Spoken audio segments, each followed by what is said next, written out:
Eh bien, on y est, les amis, ce qu'on redoutait depuis des mois vient de se produire. Donc, les États-Unis sont passés à l'action directe contre l'Iran. Et c'est pas une opération d'intimidation, non, c'est bel et bien une frappe massive, chirurgicale et profondément symbolique. On va en parler en détail dans cette vidéo, on va voir ce qui s'est passé, tout ça, on va tout dérouler. Mais s'il vous plaît, je vous demanderai de la partager cette vidéo, merci beaucoup. Alors, dans la nuit du 21 au 22 juin 2025, donc pas plus tard qu'hier, eh bien, l'US Air Force a lancé une attaque sans précédent sur 3 sites nucléaires iraniens. On parle de Fordo, de Natanz et Ispahan.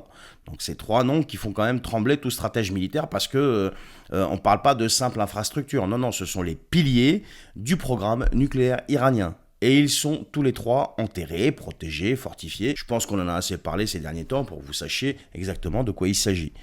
Et donc pour les détruire, il a fallu mobiliser ce que les États-Unis ont de plus redoutable, les fameux B-2 Spirit, desquels j'avais parlé dans une vidéo, et on m'avait moqué, on m'avait raillé, parce que ils étaient détectables et qu'ils n'allaient pas y arriver, je sais pas quoi, machin. La question, c'était pas de savoir s'ils allaient y arriver ou pas. Moi, ce qui m'inquiétait, c'est que ça touche des civils, etc. Bref. Donc, ces fameux bombardiers furtifs capables de traverser les défenses les plus serrées, quand même, on l'a encore vu, et de larguer des bombes dites bunker busters, des ogives quand même de presque 13 tonnes, conçues pour percer les bunkers les plus profonds, eh bien, sont passés à l'action. Et leur objectif, c'était définitivement enterrer le programme nucléaire iranien. Enfin, c'est ce qu'ils disent. Trump, lui, a immédiatement revendiqué l'opération, sans la moindre ambiguïté. Je cite « Nous avons détruit les sites clés. Toutes nos unités sont hors du ciel iranien. Aucune armée au monde ne peut faire ce que nous avons fait. » Fin de citation. Alors, avant de continuer, oui, juste un petit disclaimer. Je ne prends pas parti dans mes vidéos. Je vous donne les faits tels qu'ils sont. Je voyais des gens qui me disent oui, à l'époque de Poutine, Ukraine, j'étais un pro-Poutine, maintenant je suis un pro-Trump, je suis un pro-israélien, je sais pas quoi. Je vous donne juste des faits. À vous de vous faire votre propre idée. Fin du disclaimer. Donc c'était un message très clair des États-Unis, ils ne se contentent plus de soutenir Israël en lui envoyant des armes, etc.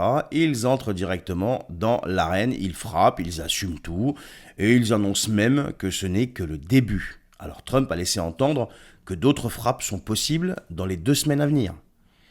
Et avec ce que viennent d'annoncer les Iraniens, là, donc le Parlement a voté la fermeture du détroit d'Ormuz, alors là, c'est une ligne rouge qui a été tracée par Trump qui était infranchissable.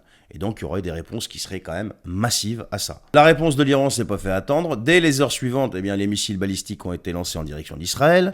Certaines sources parlent d'une vingtaine de projectiles, dont plusieurs ont été interceptés par le fameux dôme de fer, mais d'autres ont fait quand même des dégâts matériels et humains assez importants. Et en réponse, l'armée israélienne a lancé une nouvelle vague de frappes ciblées en Iran.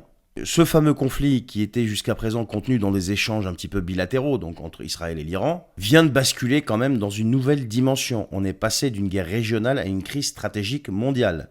Le président iranien va rencontrer Poutine dans les prochains jours, je crois. Pourquoi je dis que ça devient une crise stratégique mondiale ? Eh bien tout simplement parce que ce qui vient de se produire là implique de facto les grandes puissances du globe. Et leurs réactions ne se sont pas faites attendre non plus. Moscou a immédiatement condamné les frappes américaines. Le ministère des Affaires étrangères parle de, je cite, violation grave du droit international. Venant de la part de Moscou, c'est un petit peu fort de café. Je continue, et d'une provocation irresponsable. Dmitri Medvedev, ancien président et aujourd'hui au Conseil de sécurité russe, a déclaré que Trump venait de déclencher une guerre qui renforcera le régime iranien. Fin de citation. Et il a même évoqué la possibilité d'un soutien militaire renforcé à Téhéran si l'agression américaine se poursuivait. Bon, c'est des déclarations qui sont, voilà, ils sont obligés de les faire, mais moi personnellement, je vous donne mon avis encore une fois, je pense pas que les Russes vont intervenir. Ils resteront en dehors de tout ça. Et les Chinois encore moins. Pour l'instant, officiellement, la Russie ne participe pas au conflit, mais les analystes ont quand même noté des mouvements très suspect en Méditerranée orientale. Des sous-marins russes ont été détectés en patrouille. On parle aussi d'un possible envoi de systèmes de défense antiaérienne vers l'Iran.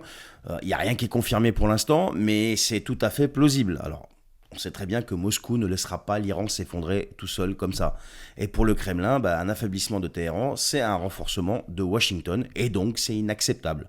C'est une bagarre entre les deux grands, les amis. Et la Chine, de son côté, c'est super intéressant, puisque eux, ils sont toujours tranquilles. C'est la force tranquille, ils jouent la carte de la diplomatie. Mais il ne faut pas s'y tromper, la Chine a quand même condamné les frappes américaine et a appelé au retour à la raison et à la reprise des négociations. Elle a aussi rappelé qu'elle est le premier partenaire pétrolier de l'Iran et que toute déstabilisation de la région menace directement ses approvisionnements. Le message est clair là. Et surtout, il faut noter quelque chose, que la Chine organise chaque année depuis 2019 des exercices navals conjoints avec la Russie et l'Iran. Ça s'appelle les Marine Security Belt. Et selon plusieurs sources, donc OSINT, vous pouvez aller chercher ce que c'est, des bâtiments chinois ont été redéployés discrètement dans l'océan Indien, non loin d'où, du détroit d'Ormuz. C'est pas anodin.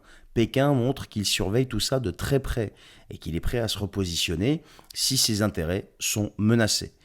Et ce qui est intéressant de voir, c'est du côté du Pakistan aussi. Le Pakistan dans tout ça, il est discret, il apporte son soutien à l'Iran, il est frontalier quand même avec l'Iran, et il faut savoir qu'Islamabad quand même dispose de l'arme nucléaire et d'une opinion publique surtout largement pro-iranienne. Le gouvernement pakistanais n'a pas condamné les frappes américaines, mais il a exprimé sa préoccupation extrême et a annoncé surveiller la situation de près. Traduction, Islamabad ne veut pas être entraîné dans la guerre, mais il pourrait servir de relais logistique ou d'allié diplomatique de Téhéran si le conflit s'étend. Et ce qui est intéressant de voir aussi, c'est que pendant ce temps, l'Europe, qu'est-ce qu'elle fait l'Europe ? Comme d'habitude, absente. Les déclarations creuses. L'Union européenne appelle à la retenue. Paris, Berlin, Bruxelles parlent de désescalade urgente. Mais personne ne propose rien, pas d'initiative, pas de leadership, juste des communiqués creux. Et pendant que les bombes tombent, ils continuent de parler de neutralité carbone, d'inclusion administrative et toutes ces conneries qui servent à rien du tout en fait. Le monde est au bord du gouffre et ici on te parle écologie. Bon, c'est leur délire, c'est comme ça. Ce qui est en train de se jouer là, c'est un nouveau basculement des rapports de force, les amis. Les lignes sont claires. On a les États-Unis et Israël qui sont unis dans l'offensive. On a la Russie, la Chine et le Pakistan dans un front de soutien stratégique à l'Iran. On a l'Europe qui sert à rien, elle est spectatrice. D'ailleurs, Trump avait lâché une phrase là il n'y a pas longtemps que les Iraniens ne veulent pas parler avec les Européens, veulent parler avec les Américains. Bref. Et maintenant, la vraie question qui va se poser, c'est qu'est-ce qui va se passer dans les jours et les semaines qui viennent ? Dans les 72 heures à venir, je pense que l'Iran pourrait lancer encore des vagues et des vagues et des vagues de frappes contre Israël, y compris cette fois-ci, et c'est là le changement via ses alliés régionaux, par exemple le Hezbollah au Liban. L'armée israélienne s'est mise en état d'alerte maximum à la frontière libanaise. Les Houthis au Yémen et les milices chiites en Irak et en Syrie, pareil. Ils pourraient aussi tenter des actions dans le détroit d'Ormuz, par des mines, des drones navals, je sais pas moi, ou des missiles côtiers, j'en sais rien, pour perturber le trafic pétrolier mondial. Et je rappelle encore une fois que l'Iran, le Parlement vient de voter la fermeture du détroit d'Ormuz. Donc la décision finale, au Conseil suprême de sécurité nationale. Donc c'est pas encore fait. Les États-Unis pourraient multiplier les frappes. Trump a parlé d'une campagne progressive pour neutraliser toute capacité nucléaire iranienne.